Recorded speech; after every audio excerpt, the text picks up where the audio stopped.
caso de Roatán y sede Próspera genera incertidumbre jurídica porque Corte de Justicia sigue sin publicar alcance del fallo y gobierno respalda decisión del alcalde isleño.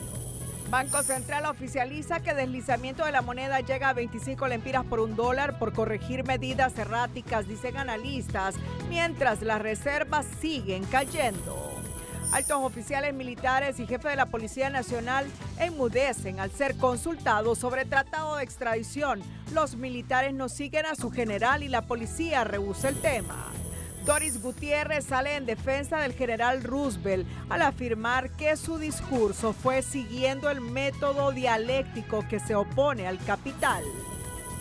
Presidenta Castro inaugura tramo carretero en el norte, cierra filas a favor de su comandante militar y reitera que son diferentes, aunque les duela.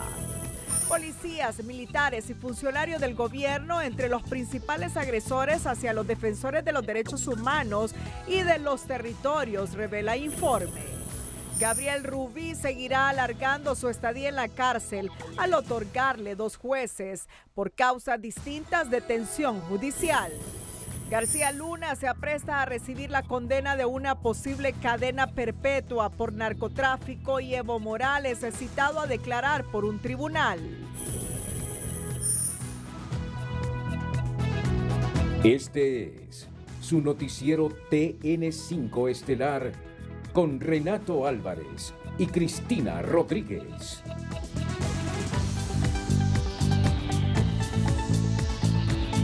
Muy buenas noches, Honduras. Bienvenidos a la emisión de este martes 15 de octubre. Ya en unos minutos tendremos en directo desde el Congreso Nacional a Ulises Aguirre para que nos informe sobre la sesión de esta noche y el dictamen de la Ley de Justicia Tributaria. Atentos. La noticia del día es presentada por Claro TV Plus, la nueva plataforma de Claro con más apps de contenido. Contrátalo y recibí 100 megas por $36 al mes. La decisión de la Corte Suprema de declarar inconstitucional el tema de la sede desde su origen tiene su primer efecto en la sede Próspera y la decisión de la alcaldía de Roatán de cerrarle una de sus instalaciones por no pagar impuestos municipales sin que se conozca aún el alcance de la sentencia de la Suprema que no ha sido publicado, opinan analistas jurídicos. Pero el comisionado presidencial de la sede avala lo actuado por el alcalde de Roatán al indicar que como esta figura ya no existe, Próspera está en el deber de pagar los impuestos adeudados. El retraso en la publicación de la sentencia que declara la inconstitucionalidad de la sede comienza a generar problemas, indica este analista jurídico, para quien el alcalde de Roatán, Ron McNabb, se aprovecha de la coyuntura para cerrar un negocio de Próspera, alegando incumplimientos tributarios de 12 millones de lempiras, cuando debió esperar por conocer el contenido del fallo. Lo más prudente en este caso es obviamente esperar la publicación de la sentencia de la Corte Suprema de Justicia y además también esperar las municipalidades que el gobierno de la República se siente con las zonas de empleo y desarrollo económico a negociar un régimen especial para ellos. De todas formas, Madrid considera que McNabb no tiene la jurisdicción administrativa para realizar este cobro, cuando el mismo ordenamiento jurídico bajo el que se ampararon las zonas de empleo establecían los parámetros y la forma en que el gobierno distribuiría el 12% del total de la recaudación de la sede. Pero el comisionado presidencial contra la sede avala las decisiones de McNabb, pues asegura que las zonas de empleo y desarrollo ya desaparecieron del ámbito jurídico y tanto la Constitución como la Ley de Municipalidades establece que las corporaciones gozan de total autonomía administrativa. La autoridad municipal tiene plena autonomía según la Constitución para tomar las decisiones que en el ámbito territorial de su municipio, de su circunscripción, es correcta. McNabb alega que los inversionistas de Próspera no pagan por permisos de operación y construcción, por el uso de las carreteras de la ciudad, ni del mismo aeropuerto. Para publicar la sentencia solo faltan algunas firmas de sus compañeros de pleno que votaron en contra de esa decisión, informa este magistrado integrante que participó en esa discusión, quien avisa solo es cuestión de horas para que la misma salga a la luz y aclare en qué condiciones quedan las sedes. Ahí se aclara todo y podemos decir, ¿verdad?, que la sentencia establece claramente que se garantiza la inversión, que la misma debe acogerse a la Constitución y las leyes vigentes del país. Hace casi un mes que el Pleno de Magistrados por mayoría de votos declaró la inconstitucionalidad de la sede, mientras la publicación de la sentencia sigue pendiente.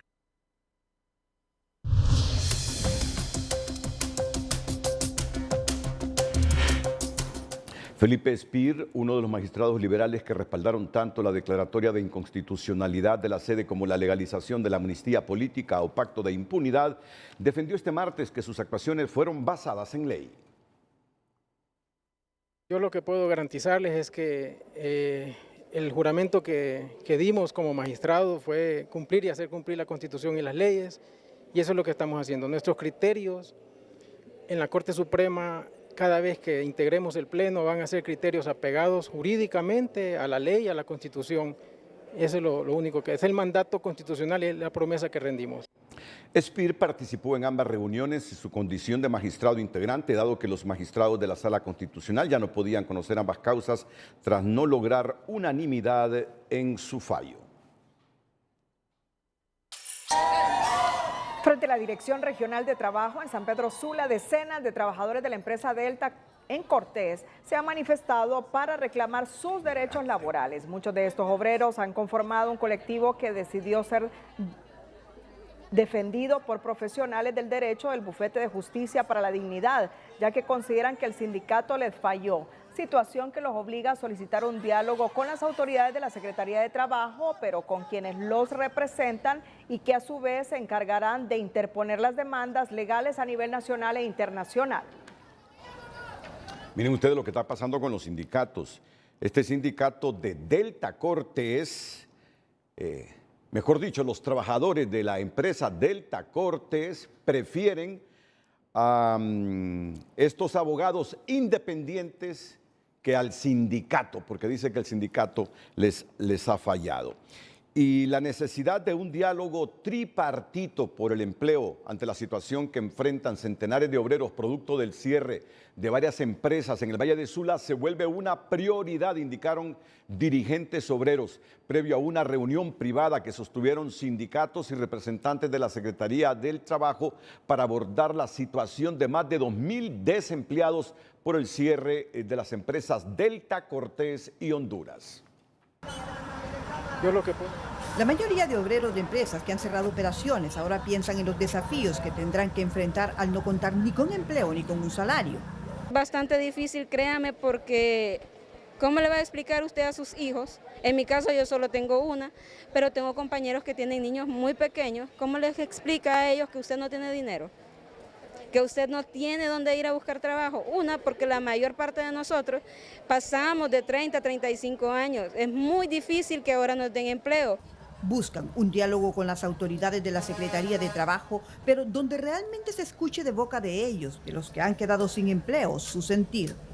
No se ha escuchado a la parte obrera porque el ministro solo convocó la red sindical, la Asociación de Maquiladores y el ministro de Trabajo. Cuando la parte obrera, ¿dónde la dejan? Que somos los más afectados. Ante esta situación, el diálogo o pacto por el empleo es necesario, indican representantes de algunos sectores, porque hay que trabajar en una política de empleo que involucre a los diferentes actores. Joel Almendares, dirigente de la Confederación Unitaria de Trabajadores, cree que, aunque un poco tarde, el camino para ello ha comenzado. Fuéramos a la mitad o fuéramos terminando ya, porque ya 2 años, no, vamos a empezar, ya estamos hablando de manera separada. Eso me gusta, que nos escuchen de manera separada, porque a veces hay que escuchar de manera separada a los sectores para ver cuáles son las inquietudes, cuáles son las propuestas, cuáles son las alternativas y bueno, después juntarnos y saber por dónde va el camino. No solo se puede pensar en que el gobierno va a resolver solo las cosas o que los trabajadores ni los empresarios. Aquí estamos todos metidos. Las autoridades de la Secretaría de Trabajo indican que ya se están planteando las reuniones tripartitas para evaluar la situación de empleo y los escenarios para el próximo año. Sabemos que en el modelo de exportación nosotros dependemos de si el mercado se amplía o si hay contracciones en los mercados internacionales, y eso afecta directamente en la generación de empleo en el país. Así que hay que hacer un análisis de cómo cerramos el año y también cuáles son las miras al otro año. Y la herramienta que vamos a utilizar es la del diálogo, el diálogo con todos y con cada una de los involucrados en este proceso. En Honduras, según un boletín del mercado laboral del COEC, más de 2 millones de hondureños tienen problemas de empleo que incluye a desempleados, subocupación, así como desalentados. De esta población, alrededor de 900,000 son jóvenes con edades entre 15 a 29 años. En este momento vamos con el periodista Ulises Aguirre hasta el Congreso Nacional, donde vuelve a reactivarse el proyecto de ley de justicia tributaria. Buenas noches, Ulises.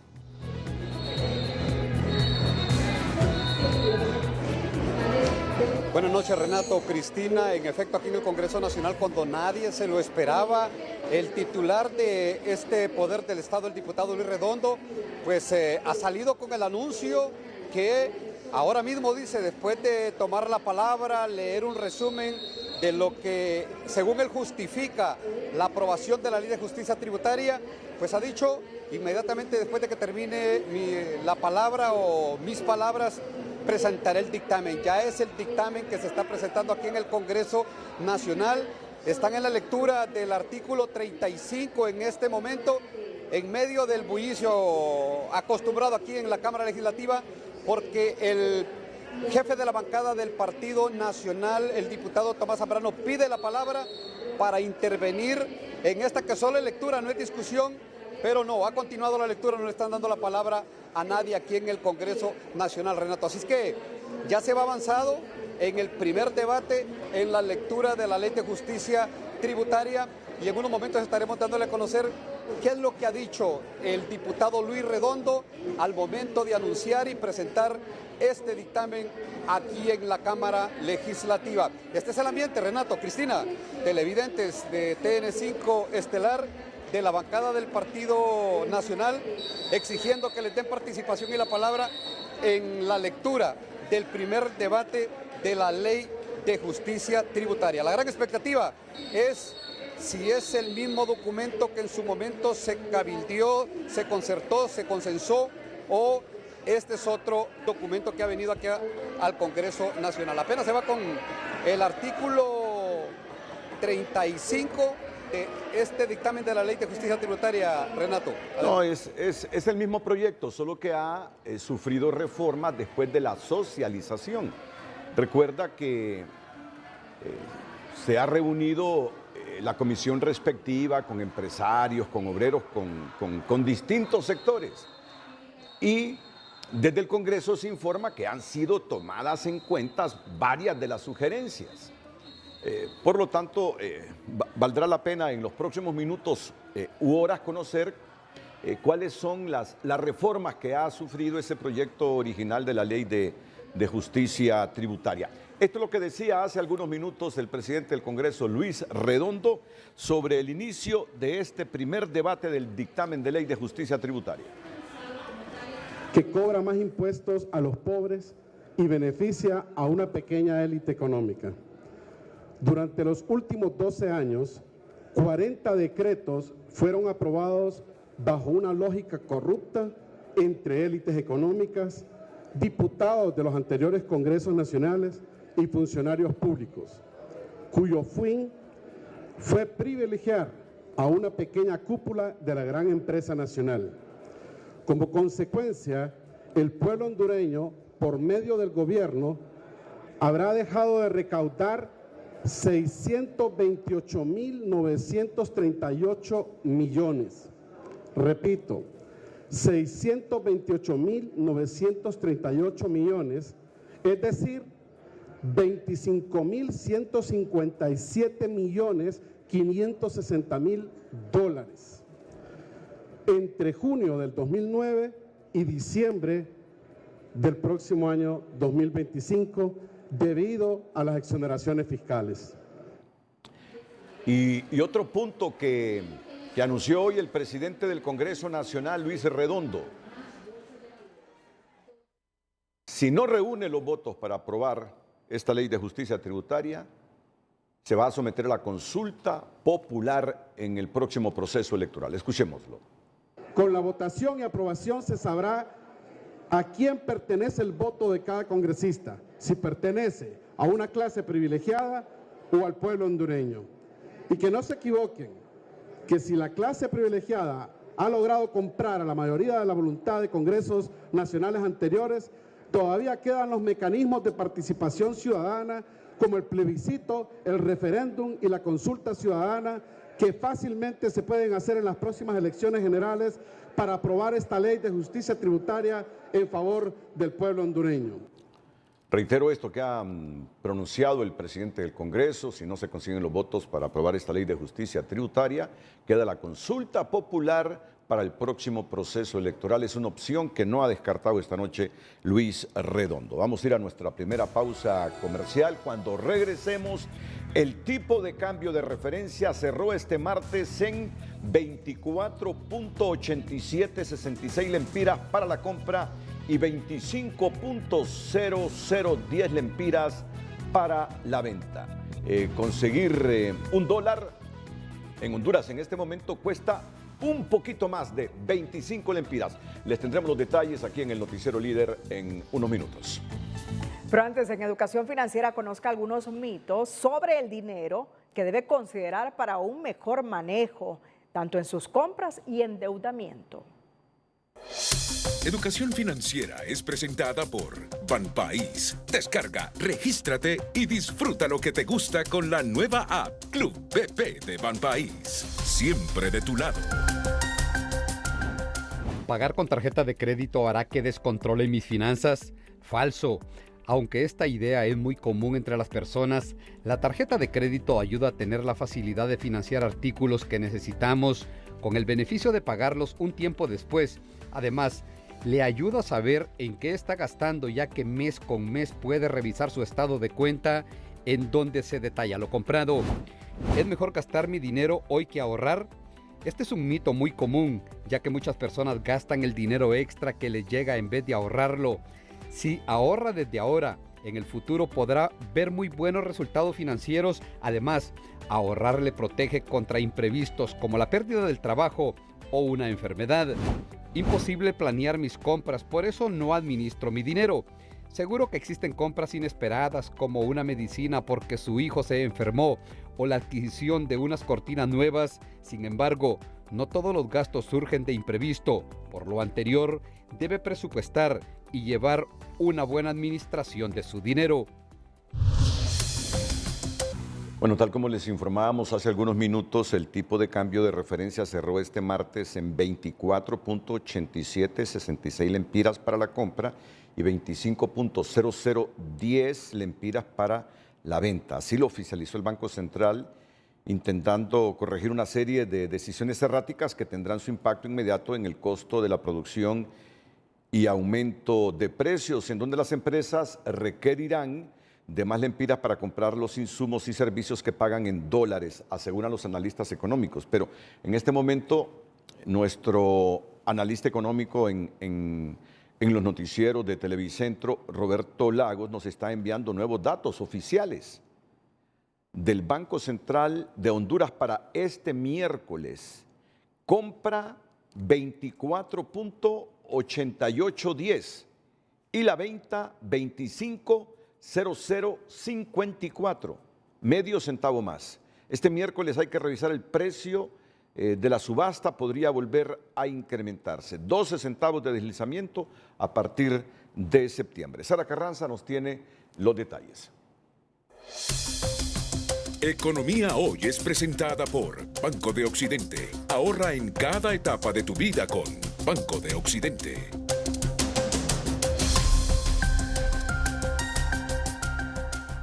La moneda se depreció hasta los 25 lempiras por dólar, tras acumular una pérdida de 22 centavos en lo que va del año, y el primer efecto negativo es un aumento en los precios. una medida dolorosa que busca corregir los errores de las autoridades que mantuvieron fijo el tipo de cambio. Ya traducido al empira, esto hace que los precios también tengan que aumentar y lo hemos visto en algunos bienes, servicios que han aumentado su precio debido a estos deslizamientos que hay en la moneda, y de una u otra manera esto erosiona el poder adquisitivo y aumenta el tema de la inflación. También incrementa el costo de producción y operación de las empresas porque se requieren más lempiras para comprar los mismos productos y servicios que se pagan en dólares. Afectan al final a la comunidad en general, al país en general, porque no es al empresario en sí, sino a la población en general, ¿verdad? Porque los costos de producción, los costos de importación se vuelven mucho más altos. Al final, la depreciación de la moneda se puede sentir cada vez que los hondureños van a los mercados a comprar sus alimentos,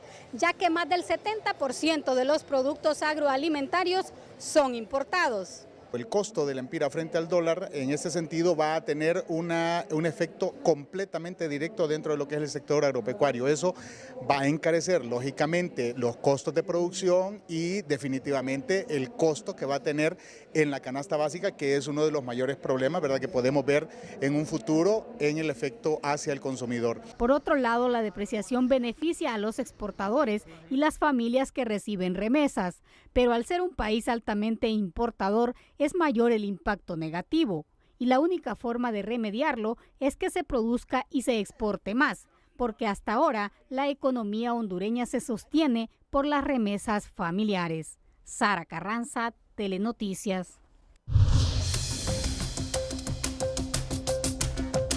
Bueno, vamos a seguir en unos minutos con más reacciones sobre la depreciación de nuestra moneda, pero es que tenemos varias noticias de interés. Esta es una de ellas, pero en el Congreso Nacional están reclamando los diputados de oposición porque no les da la palabra el presidente Luis Redondo, hoy que ha comenzado ya el primer debate de la Ley de Justicia Tributaria. Ulises, ¿qué está sucediendo?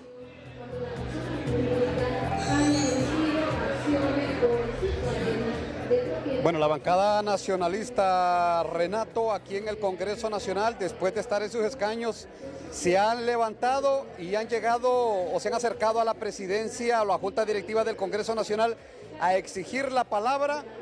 Asumimos que quieren hacer algún aporte en este inicio de la discusión, o más bien de la lectura del dictamen de la Ley de Justicia Tributaria. Es un poco extraño que intervengan en este momento los diputados nacionalistas, la bancada en pleno, porque no se acostumbra eso en el Congreso, Renato y televidentes de TN5 Estelar. Se leen los dos debates sin que pase nada. De hecho, nosotros es primera vez que miramos que intervienen en un primer debate. No sabemos qué aportes quieren hacer, pero lo que exigen es que les den la participación y que le den la palabra al jefe de la bancada, Tomás Zambrano. Sí. Bueno, cuando tengas acceso a uno de los diputados nacionalistas, estamos aquí prestos para hacerte el pase respectivo.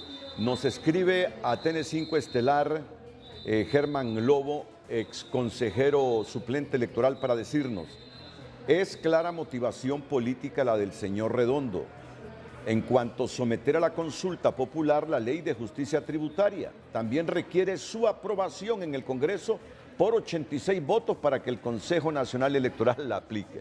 Y el problema es conseguir los votos. 86, mayoría calificada, muy difícilmente lo logra Libertad y Refundación, porque hoy ha advertido Luis Redondo que si no se aprueba esta Ley de Justicia Tributaria, están las consultas, y habló del próximo proceso electoral para someter a consulta esta Ley de Justicia Tributaria. Vamos a ver el desenlace de todo esto y por qué se han levantado los diputados nacionalistas cuando justamente el primer debate es la lectura del dictamen y el segundo debate es la segunda lectura. Así funciona esto. Hasta en el tercero comienza la participación de los diputados, pero esta vez los nacionalistas están protestando. Está Jorge Zelaya con Ulises Aguirre. Jorge Calix. Adelante, Ulises.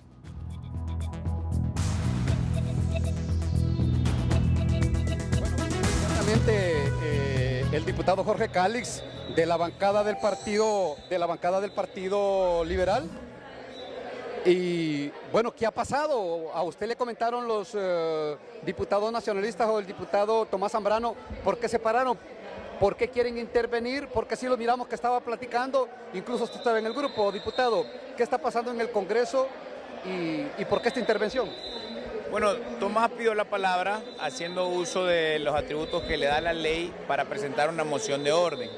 La moción de orden es para interpelar al jefe del Estado Mayor Conjunto, el general Roosevelt Hernández, por sus declaraciones al margen del artículo 272 de la Constitución de la República, metiéndose en temas meramente políticos. Creo que, bueno, y por supuesto Luis Redondo haciendo alarde de la ilegalidad que ostentan, ni siquiera quiere escucharlo. Esto no ayuda, no tienen los votos para aprobar la ley. Nosotros hemos dicho que restituyan la extradición, no quieren restituir la extradición porque obviamente los intereses de una familia para ellos están por sobre los intereses de 10 millones de hondureños. Nosotros, yo en lo particular estoy de acuerdo en que el que gana más pague más, los ricos tienen que pagar impuestos, nadie está en contra de eso, pero esa ley no contempla, no resuelve el problema. El Partido Liberal presentó la ley de equidad tributaria. Es una ley que sí resuelve el problema, que además contempla que quien incumpla la ley tenga sanciones. Esa ley que está leyendo no hay sanciones. Y en momentos en donde se fueron la semana pasada 7 maquilas, anunciaron su retiro, 30.000 personas se quedaron sin empleo. Generar este espacio de incertidumbre no es lo mejor. El país necesita certidumbre, estabilidad. El país necesita una dirección seria. No que nos tengan sometidos en el circo político en el cual Luis Redondo y el gobierno nos quieren mantener. Eso es incorrecto. Bueno, el diputado Jorge Calix nos ha explicado y le consultamos a él porque estaba cerca y lo vimos platicando con el jefe de la bancada del Partido Nacional, Tomás Zambrano, y en efecto, él tiene la respuesta a nuestra interrogante de qué estaba pasando. No sabemos por qué en medio de la ley de justicia tributaria quieren presentar la moción para interpelar al jefe del Estado Mayor Conjunto. Lo ha dicho ahorita Jorge Calix, que es la moción que tiene, una moción de orden que tiene guardada y que quiere presentar la bancada del Partido Nacional. Renato, Cristina. Sí, estamos atentos a lo que sucede esta noche ahí en el Congreso Nacional de la República con Ulises Aguirre. Retomamos el tema de la depreciación de la moneda.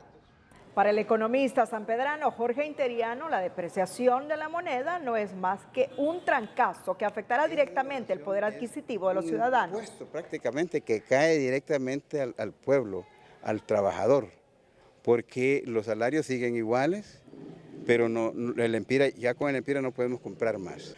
Pero actualmente pues nosotros vemos que traemos hasta la comida de los países vecinos, de Guatemala, de El Salvador, hasta de Etiopía vienen frijoles. Cuando nosotros lo podemos hacer, las verduras y lo que necesitamos para comer, se puede hacer en Honduras, porque Dios nos ha dado territorio fértil, pero faltan políticas económicas adecuadas. Según Interiano, no se puede responsabilizar a un solo gobierno por los problemas actuales, porque en las últimas décadas hemos visto una aceleración en nuestra dependencia de las importaciones. Nuestros gobernantes no se han interesado en apoyar la producción nacional, enfatizó. Las autoridades del Banco Central informaron esta tarde que continúan las sesiones de trabajo entre autoridades del Gabinete Económico y miembros de la Misión Técnica del Fondo Monetario Internacional en el contexto de la revisión del acuerdo económico vigente con el gobierno de Honduras. La misión del FMI anunció que la visita concluirá el próximo viernes 18 de octubre, cuando se conocerá si Honduras aprueba o no la primera y segunda evaluación, que de ser positiva el gobierno obtendría un crédito por $234 millones para financiar el gasto.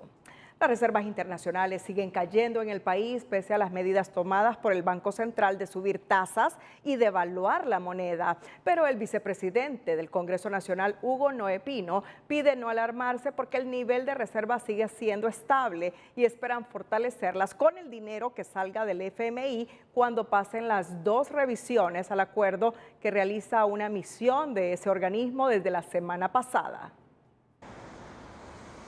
Subieron las tasas de interés y depreciaron la moneda, pero aún así las reservas siguen cayendo a paso acelerado, sumando más de $900 millones en lo que va del año, una situación que no deja de preocupar, porque de seguir igual, puede llevar al país a una crisis, aseguran expertos. Que se podría decir, bueno, no estamos al margen, tenemos la suficiente reserva para hacer frente a las obligaciones que se nos vengan, pero aquí el punto de análisis es la disminución progresiva y evidentemente que sí preocupa. Sin embargo, el expresidente del Banco Central y actual vicepresidente del Congreso por el Partido Libre asegura que el país tiene un nivel de reservas saludable y esperan fortalecerlas con los desembolsos del Fondo Monetario, por lo que no hay motivos para alarmarse. Creo que Honduras todavía tiene un nivel saludable de reservas, tiene más de casi 5 meses de importaciones y a mí que me tocó tener el Banco Central con 0 nivel de reservas a mediados de los 90, pues no miro nada preocupante, sí en el caso de que se mantuviese esa tendencia por mucho tiempo. El problema es que hemos estado viviendo en una burbuja, asegura este economista, porque las autoridades querían hacer creer que todo iba bien, pero ahora tendrán que seguir devaluando y aumentando los intereses para contener la salida de dólares. La medida de corto plazo es seguir deslizando la moneda. Yo sé que a la gente no le gusta que uno diga esto, ¿verdad?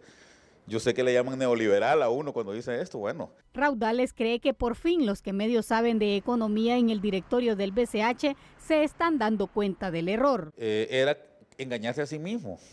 Y creo que las autoridades del banco, por lo menos los dos que están ahí en el directorio, que medio saben de economía, ¿verdad? Porque hay uno que es escritor y no sabe nada, ¿verdad? Entienden ahora. Académicos explican que más allá de que no funcionen las medidas, el mayor problema es que persiste la incertidumbre económica y política que genera especulación y que las personas compren dólares o los saquen del país por temor o precaución. El gerente interino de la Empresa Nacional de Energía Eléctrica informó este martes que han invertido más de 4.000 millones de lempiras en 16 subestaciones de electricidad a nivel nacional que permitirán enfrentar el aumento de la demanda en el próximo verano. La inversión total en todo el proyecto de las 16 subestaciones ronda los 4.000 millones de lempiras, ya están prácticamente ejecutados 1.217 millones y quedan con un avance importante de obra física y obra electromecánica por encima del 85% el resto de la cartera de subestaciones.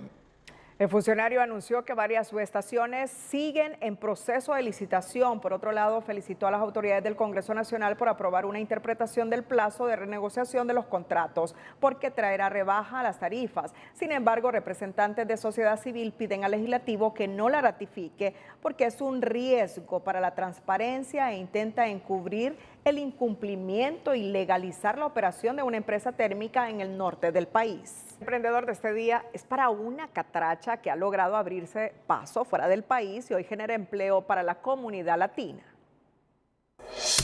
El emprendedor de hoy es presentado por Ficosa. Ahorra para lograr todo lo que te propongas porque en Ficosa tienes todo el respaldo para que descubras cómo ahorrar es poder.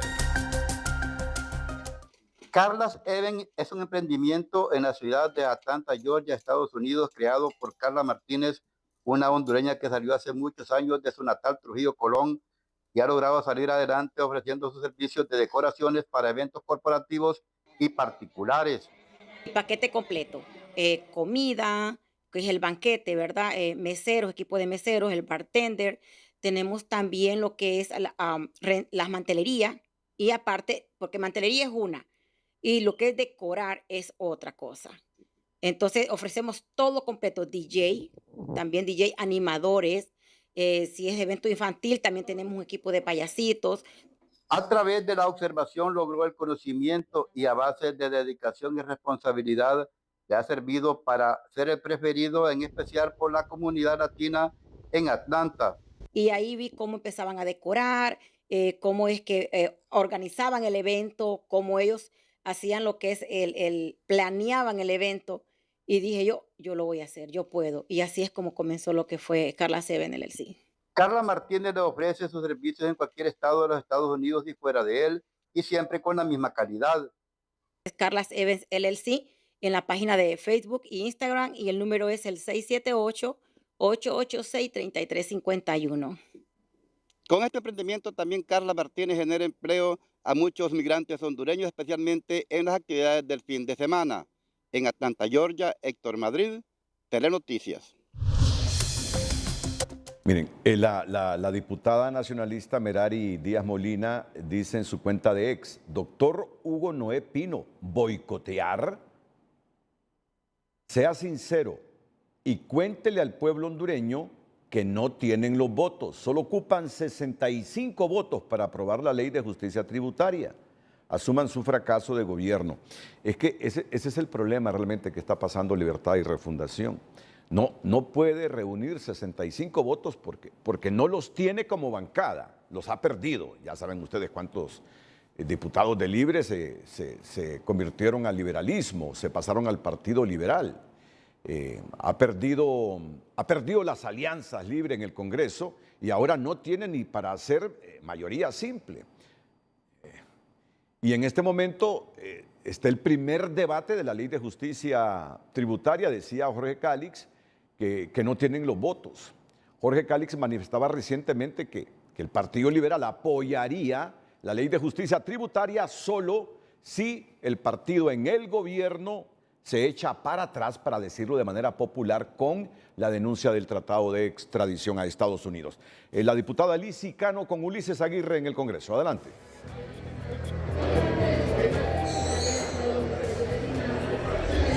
Continuamos, Renato, en el Congreso Nacional. En efecto, aquí continúa esta especie de insurrección de la bancada del Partido Nacional pidiendo la palabra para una moción de orden. Estamos en capacidad de informar, Renato, que en efecto la moción de orden va encaminada a pedir la interpelación del jefe del Estado Mayor Conjunto de las Fuerzas Armadas, Rudbel Hernández. Y se mantienen, diríamos nosotros, atrincherados, esperando que le den la palabra. Pero el doctor Hugo Noé Pino ha posteado, iniciando esta discusión, de que ustedes lo que quieren es boicotear, la diputada Lizy Cano del Partido Nacional, boicotear. Él dice la discusión, pero aquí no hay discusión, aquí es una lectura de dictamen de la Ley de Justicia Tributaria, diputada. Gracias, un saludo al pueblo hondureño, buenas noches.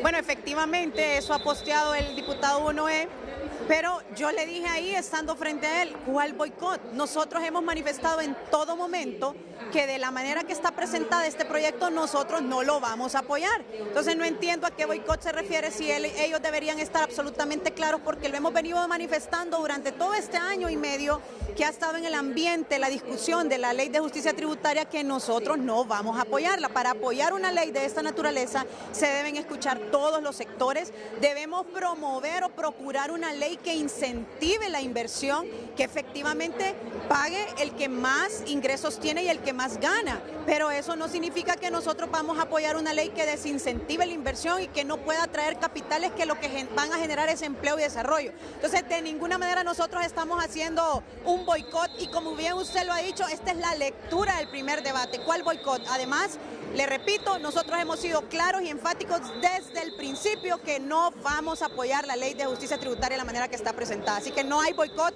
eso es mentira, no es cierto que estamos haciendo esta insurrección. Sí, la estamos haciendo porque solicitamos una moción de orden y está clarísimo que cuando usted solicita una moción de orden se debe interrumpir cualquier discusión y se debe consultarle al Pleno si efectivamente da la palabra al diputado para que pueda presentarla. Bueno, gracias a la diputada Lizy Cano. Bueno, para dejar como claro y establecido, Renato, Cristina, el hecho de que se quiera boicotear discusión, pues aquí no hay discusión. Lo que hay es una lectura y la lectura no se ha interrumpido, Renato. En las imágenes creo que se puede observar al fondo a la secretaria de este Poder del Estado, Angélica Smith, no ha parado pese a los reclamos y al plantón que tiene la bancada nacionalista frente a la Junta Directiva. Así es que aquí continúa y no le cuadran, dicen muchos acá, los números a la bancada de Libre o la Junta Directiva para aprobar en un tercer y último debate esta Ley de Justicia Tributaria, Renato. ¿Y qué es lo que está leyendo la diputada Angélica Smith? Ulises. Lo sigue leyendo el dictamen. Bueno. ¿Perdón, Renato? No, te preguntaba que qué estaba leyendo Angélica Smith ahí. Bueno. Ella empezó a leer el dictamen de la Ley de Justicia Tributaria, ya van por el artículo, bueno, aquí no miramos en la pantalla, pero sí, ya han avanzado, Renato, en la discusión, pasaron el artículo 50, pero en la lectura de un dictamen del primer debate, pues aquí no hay debate, lo que hay es lectura, leyendo nada más, porque la bancada nacionalista no quiere discutir esto, quiere presentar la moción de orden que ya les habíamos adelantado, Renato. A esa primera lectura de un dictamen siempre le han llamado primer debate. ¿Y hay votación en ese primer debate, Ulises, o no se acostumbra a votar?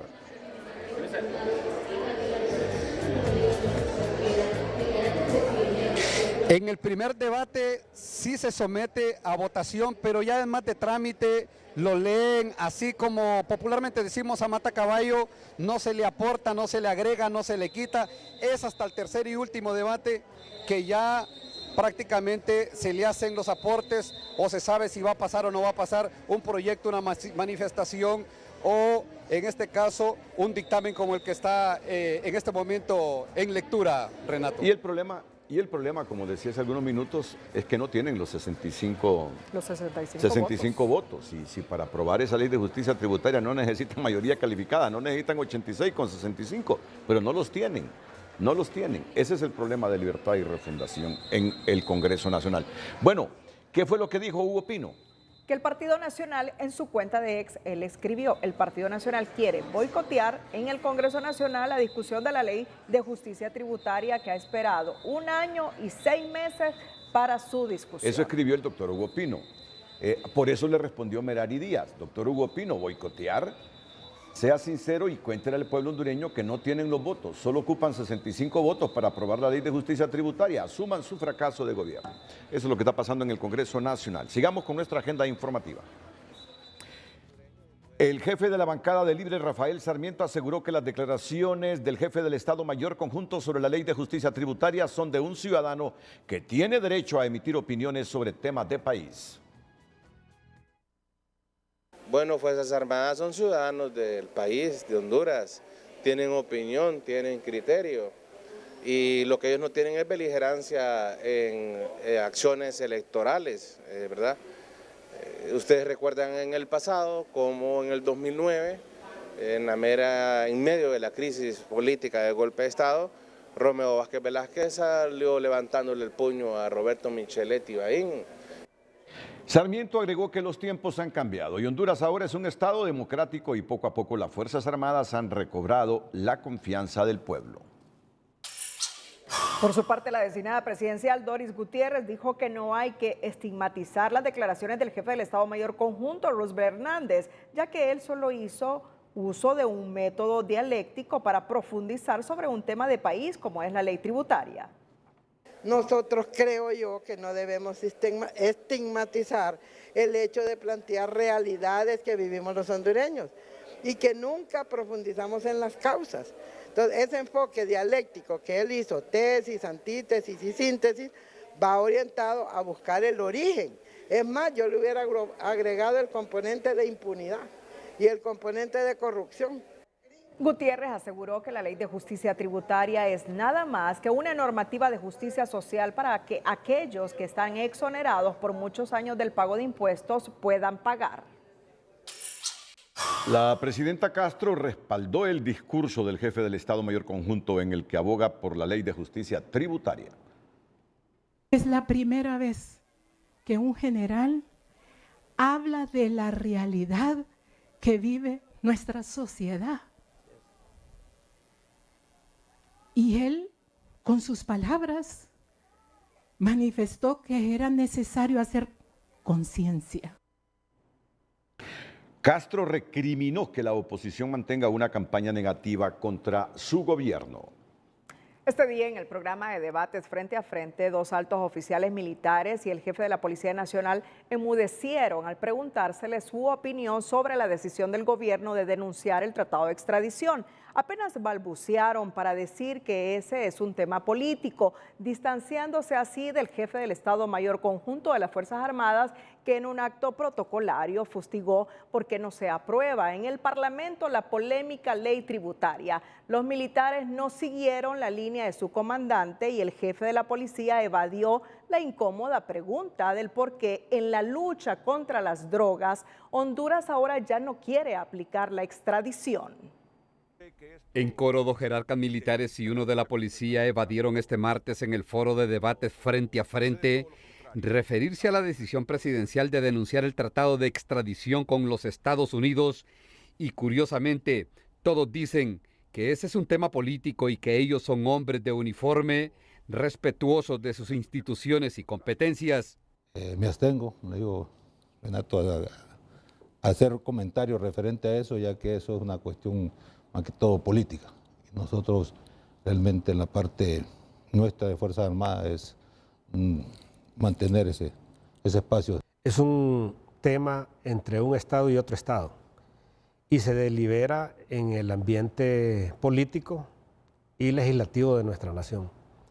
Fuerzas Armadas no tiene nada que ver en eso. Me reservo la situación de que ella tiene esa facultad exclusiva de poderlo denunciar.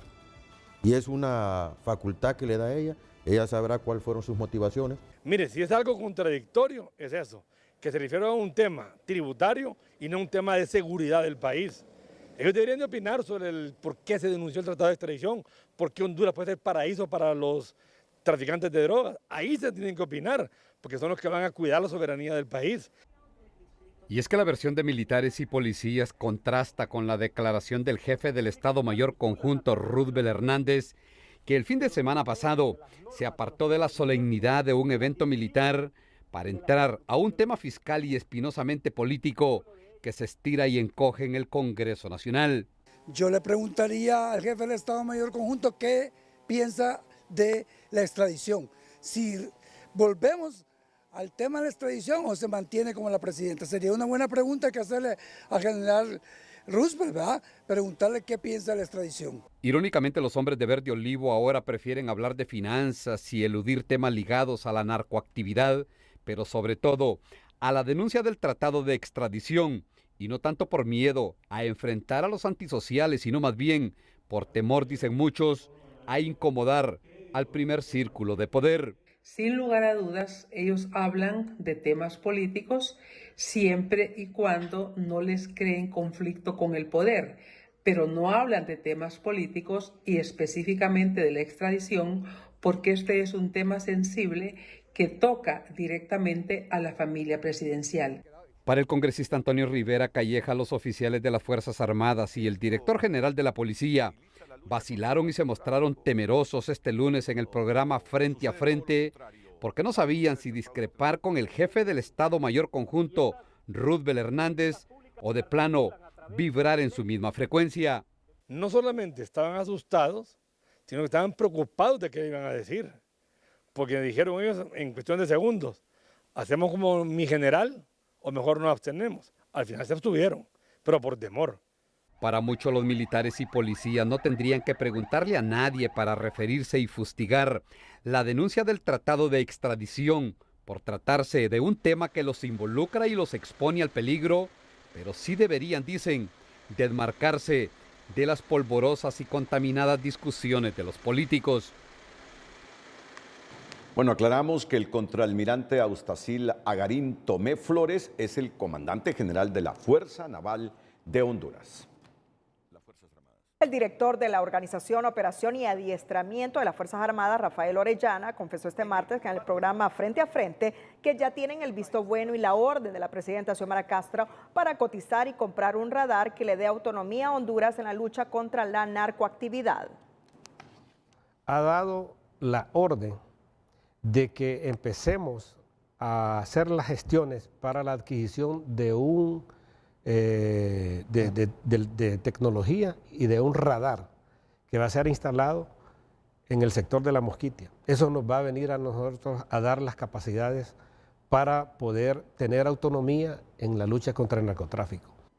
En el año 2014, el Estado hondureño adquirió 3 radares de fabricación israelí con la finalidad de fortalecer la lucha contra la narcoactividad en el país. Y según la versión del actual gobierno, estos radares nunca funcionaron al 100%. Más de 70 elementos del Cuerpo de Bomberos lograron controlar un incendio de grandes proporciones que arrasó con una bodega de repuestos perteneciente a la Corporación Flores, ubicada en la colonia El Prado, en Tegucigalpa. Según los apagafuegos, el siniestro, que inició alrededor de las 10 de la mañana, le llevó más de 3 horas contenerlo con el apoyo de diversas unidades, así como personal de socorro y seguridad. En donde hemos tenido más de 12 unidades trabajando de extinción de incendio, aparte 4 ambulancias, en las cuales con todo nuestro personal técnico bomberil y al mismo tiempo paramédicos hemos dado lo que es la prontitud que necesita este siniestro para poderlo contrarrestar. El personal de la Cruz Roja realizó la evacuación de al menos 10 personas que se encontraban en sus centros de trabajo cercanos al lugar del incidente, así como el traslado de una integrante del Cuerpo de Bomberos al Seguro Social, quien en el momento que realizaba su labor sufrió una caída. La joven se encuentra fuera de peligro. Sí, se atendió con otras instituciones, atendieron unas personas que estaban en el salón de belleza, fueron atendidos por el 911, las ambulancias del 911, las atendieron con oxígeno y toma de signos vitales y se estabilizaron y se fueron del lugar. Mediante un comunicado, la Corporación Flores notificó que ninguno de sus trabajadores resultó afectado, ya que se realizaron las evacuaciones a tiempo, mientras el Cuerpo de Bomberos ya se encuentra trabajando para indagar las causas y esclarecer lo que pudo originar el incendio y que provocó un congestionamiento vehicular como yo nunca lo había experimentado en la capital de la República, Comayagüela y Tegucigalpa. Terrible congestionamiento vehicular hoy casi todo el día. El hondureño Carlos Roberto Bumejía, atacado por un tiburón en las playas de Tela este lunes, se recupera y se mantiene estable, reportan los médicos del hospital, mientras las autoridades de la alcaldía han procedido a cerrar las playas hasta el viernes, mientras rastrean y encuentran al tiburón para alejar el peligro. Después de 24 horas que fue intervenido quirúrgicamente ante la gravedad de las heridas provocadas por un tiburón de grandes proporciones, hoy Carlos Roberto Bumejía se encuentra delicado pero estable. Se encuentra estable, solo está cumpliendo cobertura antibiótica y se le está dando los cuidados y el manejo para prevenir las infecciones que pueda tener por la pérdida que tuvo en el muslo. Así es, actualmente estamos haciendo las conexiones tanto con el Hospital Escuela como con el Hospital Mario Catarino Rivas. Vamos a evaluar dónde es el lugar donde el paciente va a estar mejor cuidado y que pueda tener una pronta y buena recuperación. El inusual ataque tuvo como escenario una de las playas más concurridas del país. Es por ello que autoridades locales tomaron la decisión de evitar que turistas ingresen a la misma hasta que las condiciones climáticas cambien. Sin embargo, realizan patrullajes en lancha tras la búsqueda del animal. Seguidamente nos reunimos con las autoridades municipales para tirar un comunicado donde se está prohibiendo el ingreso a bañar, ¿verdad?, de personas, por mientras pues se mejora el tiempo, ¿verdad? Porque por estudios y por personas de experiencia nos dicen que debido al mal tiempo que impera en la zona, pues este tiburón se acercó aquí a las costas. Con este ataque registrado en Tela, ya suman 2 en las últimas semanas después del registrado en una playa del puerto de Trujillo en el departamento de Colón, donde un joven también corrió con la misma suerte de Carlos Roberto y logró escapar con vida. En La Ceiba, Gustavo Bustillo, Telenoticias. Un tercer implicado en el homicidio del empresario hotelero Richard Kolinsky, ocurrido en Roatán, Islas de la Bahía, fue capturado tras la emisión de una alerta migratoria. El sospechoso llegó al aeropuerto de San Pedro Sula, procedente de los Estados Unidos, donde fue detenido para enfrentar a la justicia. Según las autoridades, el sospechoso del crimen había abandonado el país posteriormente a la muerte del empresario. El gobierno de la presidenta Castro necesita legalizar con urgencia la ampliación del estado de excepción en el Congreso Nacional, como manda la Constitución. Caso contrario, se expone a demandas internas e internacionales, pues ha caído en una ilegalidad al aprobar su ampliación sin contar con los consensos legislativos, aceptan miembros del oficialismo. Es una propuesta El propio jefe de la bancada de Libre en el Congreso Nacional, Rafael Sarmiento, admite que es necesaria la aprobación de las últimas 2 ampliaciones del estado de excepción que aprobó el Poder Ejecutivo en Consejo de Ministros, ya que así lo manda la Constitución. Si no se ratifica, lo que pasaría es que hay un elemento, digamos, constitucional que no se estaría cumpliendo y por tanto lo correcto, lo adecuado y lo que manda la Constitución es que podamos ratificarlo como poder legislativo y es lo que haríamos en las próximas horas. El Ejecutivo ha aprobado 16 ampliaciones desde que se inició con el estado de excepción el 6 de diciembre del 2022. La más reciente se aprobó el 3 de octubre y vence el 16 de noviembre del presente año. Sin embargo, desde Casa Presidencial tomaron esa decisión sin que el Congreso aprobara en ese entonces la 15ª ampliación, algo que considera este constitucionalista como una aberración jurídica. Y hemos caído ya en lo que se conoce como supresión, o sea, el Estado está suprimiendo derechos constitucionales al no observar el procedimiento que se establece en la misma Constitución para el tema de suspensión de derechos constitucionales. Y eso es una aberración jurídica y lógicamente genera una violación sistematizada de derechos humanos. Aberración jurídica que le podría costar a Honduras denuncias en el campo local, sin descartar demandas en el ámbito internacional, de acuerdo a la exdiputada y designada presidencial Dori Gutiérrez. Y en ese sentido puede haber incluso hasta una denuncia contra el Estado de Honduras, porque si no se hace dentro del marco de la legalidad, entonces estaríamos nosotros sujetos pues, a cualquier demanda o denuncia. Y por esa razón hacemos un llamado a todos los diputados y diputadas para que entiendan que esta es una situación de seguridad nacional que nos afecta a los hondureños y hondureñas. El estado de excepción fue implementado por la administración de Xiomara Castro para combatir la extorsión y la violencia en el país, pero en la actualidad esta estrategia es cuestionada al indicar diputados de la oposición que no ha dado los resultados esperados. Y eso es grave, ustedes. Además, que hasta hoy el estado de excepción ha sido un verdadero fracaso, porque hoy, además que entregaron nuestro país al narcotráfico, la inseguridad galopante, continúan las masacres y franca violación a los derechos humanos de los ciudadanos. En el Congreso Nacional se necesitan 65 votos para aprobar el estado de excepción, algo que se le ha complicado al oficialismo, pues la oposición está en contra de dar más ampliaciones a esta estrategia fallida, aseguran.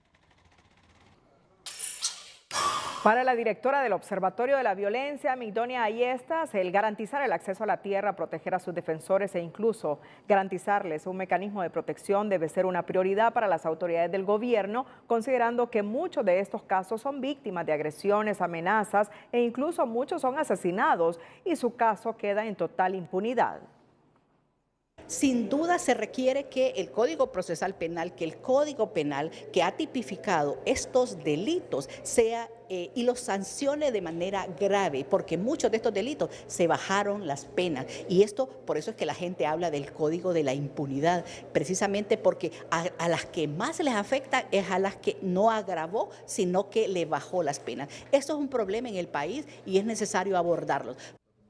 Ayestas explicó que es indispensable fortalecer nuevamente el Código Penal con penas ejemplares que se castiguen a los responsables e incluso garantizar un esquema de protección legítimo que no se vea condicionado por la falta de fondos. Policías, militares y funcionarios gubernamentales configuran la tríada de principales agresores a los defensores de los derechos humanos en Honduras, revela un informe de la Red de Defensores, registrando a lo largo de 2023 un total de 2.687 ataques y exhortan al gobierno a revisar su política de seguridad. El informe denominado Datos que nos duelen, redes que nos salvan, presentado por la Red de Defensoras de Honduras, afirman que un 54% de las agresiones contra defensoras de derechos humanos en sus diferentes escenarios reflejan una participación de las Fuerzas Armadas, policías e incluso funcionarios estatales. Una situación que evidencia el grado de vulnerabilidad que afrontan los defensores de derechos humanos, señala la representante de la organización. 45% de las agresiones son por parte de actores estatales.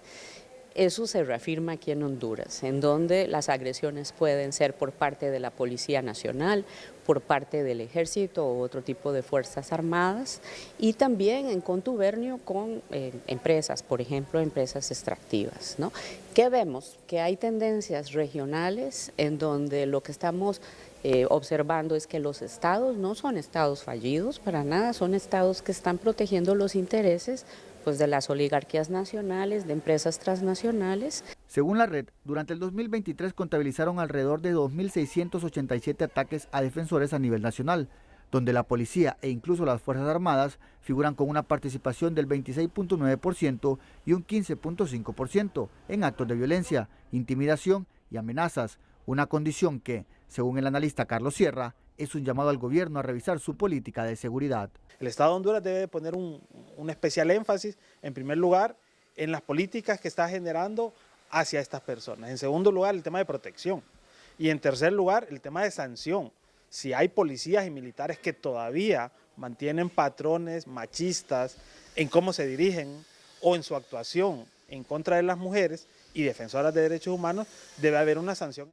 No obstante, desde la Secretaría de Seguridad reiteran que la estrategia de seguridad implementada bajo el gobierno de la presidenta Xiomara Castro responde a una política del respeto al derecho humano y rechazan los señalamientos. Trabajamos dentro del marco de los derechos humanos y estamos pendientes de colaborar, ya sea con la Secretaría de Derechos Humanos, con organismos, con el CONADE, con cualquier institución o ONG que esté trabajando en pro de los derechos humanos. El informe que recopila las agresiones en contra de las defensoras de derechos humanos busca evidenciar la problemática aun y cuando Honduras mantiene un estado de excepción vigente, además de exigir garantizar los mecanismos de protección adecuados. Según la red de defensores, el 45% de los casos corresponden a ataques o agresiones, en este caso para defensores del ambiente, situación que ha contabilizado en los últimos 2 años más de 2.000 denuncias. Oscar Ortiz, Telenoticias. Ulises Aguirre de nuevo en el Congreso. ¿En qué concluyó el primer debate, Ulises, de la Ley de Justicia Tributaria?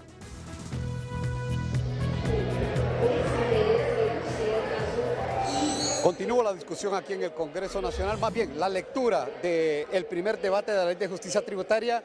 El artículo 67 alcanzamos a ver acá nosotros en el Congreso Nacional, Renato, pues una lectura que no se ha escuchado por el reclamo de los nacionalistas.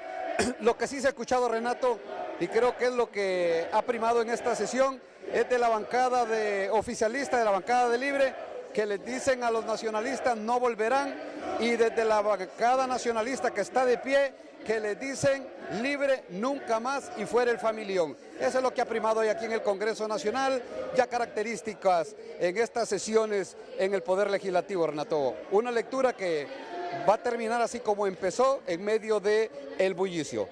Bien, muchas gracias, Ulises Aguirre en el Congreso Nacional de la República. El alcalde Roberto Contreras presentó ante el Ministerio Público una denuncia formal contra quienes lo calumniaron, acusándolo de desviar fondos millonarios en dólares de las arcas municipales a cuentas de bancos internacionales. Presente las pruebas. De lo contrario, que se retracte y que conciliemos esto para evitar continuar con esta situación que realmente me desvía de mi trabajo delicado que tengo en la Municipalidad de San Pedro Sula. Lo único que quiero es que mi nombre quede limpio sobre esa publicación que hizo en el portal X y que 4 horas y media lo retiró. Contreras indicó que no se trata de una enemistad personal contra determinada persona, sino una calumnia que mancha no solo su nombre, sino el de su familia. La audiencia inicial de la causa penal seguida contra los exmagistrados de la Corte Suprema de Justicia, Sala Civil, Rina Auxiliadora Alvarado, Reinaldo Antonio Hernández y Wilfredo Méndez, avanzó en la etapa de conclusiones en la que las partes procesales expusieron sus argumentos y solicitaron al juez un sobreseimiento definitivo en el caso de la defensa de los acusados, no así los fiscales que se inclinan por un auto de formal procesamiento.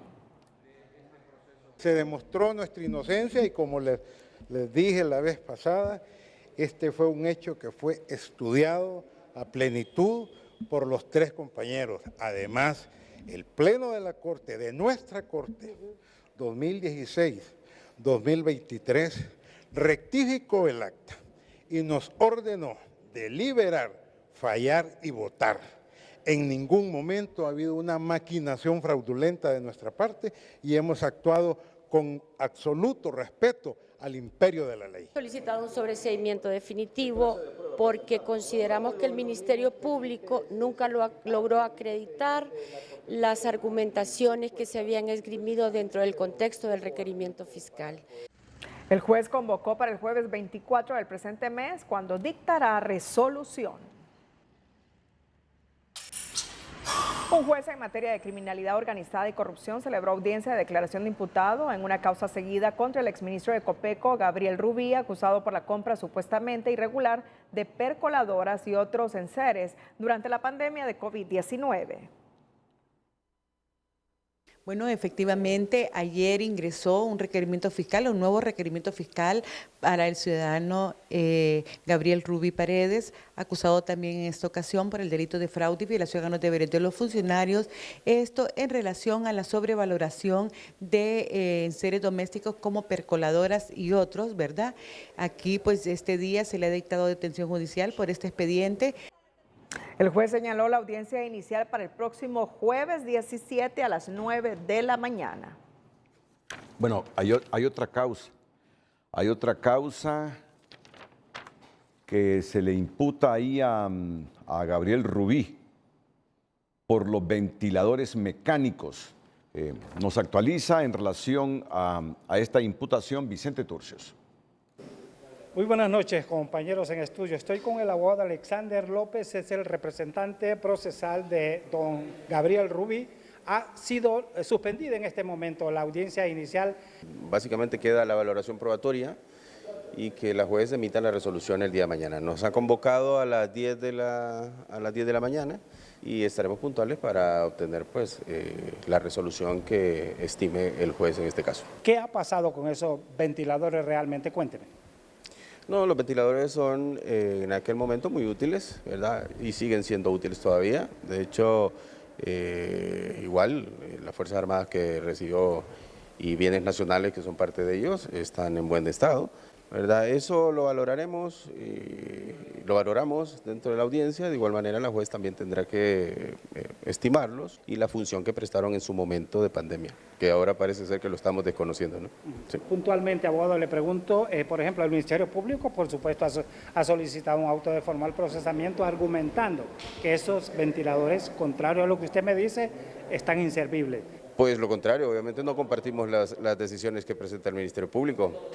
De hecho, ni siquiera la acusación. El Ministerio Público ha descontextualizado y de igual forma para eso se ha llevado a cabo la audiencia para que el juez pueda ilustrarse, pueda valorar realmente una realidad, ¿sí?, del 16 de marzo del 2020, en donde realmente ese mismo día había un PCM 21 que a usted y a todos los que están en casa también obviamente nos restringió la salida de nuestras casas.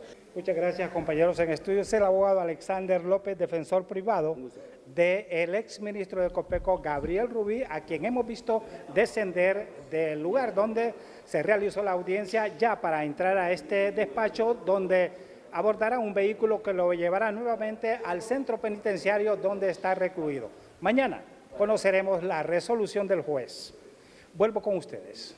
Desaparecieron el domingo 2 menores de 15 y 13 años en Catacamas. Hoy fueron encontrados muertos. Nos dice Alex Ordóñez. El pasado domingo por la noche, José Daniel Zelaya, de 15 años, y Denzel Gallego, de 13 años, salieron con rumbo a la feria que se celebra en Catacamas. Desde ese día, los dos adolescentes no retornaron a casa, lo que llevó a sus familiares a reportarlos como desaparecidos, encendiendo las alarmas en la comunidad. Salieron con rumbo que venían a los juegos mecánicos. Entonces, pues, ya ellos ya no regresaron. En busca de ayer todo el día, se buscaron, no se encontraron por ningún lado. Imagínense del domingo a las 4 de la tarde que ellos salieron de casa hasta estas alturas de hoy. Lamentablemente este martes fueron encontrados sin vida con sus cuerpos en estado de descomposición. El dolor y la consternación invaden a sus familias y a la población de Catacamas, quienes no comprenden cómo dos adolescentes pudieron ser víctimas de un hecho tan violento. Ya los cuerpos acá adelante, pues. Ya ellos, como dicen, ya sin vida, ya en un estado de descomposición, están descompuestos. No, aquí no se había visto, pues para mí yo no había visto este caso, pues. Primera vez que se ve en niños, pues. porque esto es un caso de niños, lo que hicieron. Las autoridades han comenzado las investigaciones correspondientes y hasta el momento han detenido a una persona como sospechoso de este atroz acto violento. Los cuerpos fueron encontrados con signos de tortura en este sector del Cerro del Cura. Bueno, se tiene una persona que está siendo requerida para investigación. Hubo una persecución por parte de Policía Militar sobre este joven al momento de que Policía Nacional buscaba por un lado. Los pobladores exigen justicia y respuesta mientras el país sigue de cerca el avance de las investigaciones en busca de esclarecer lo ocurrido y prevenir que estos hechos tan trágicos vuelvan a repetirse. Alex Ordóñez, Telenoticias. El estado del tiempo es presentado por Servicio Aeroportuario Nacional. La transformación de nuestros aeropuertos ya está en proceso.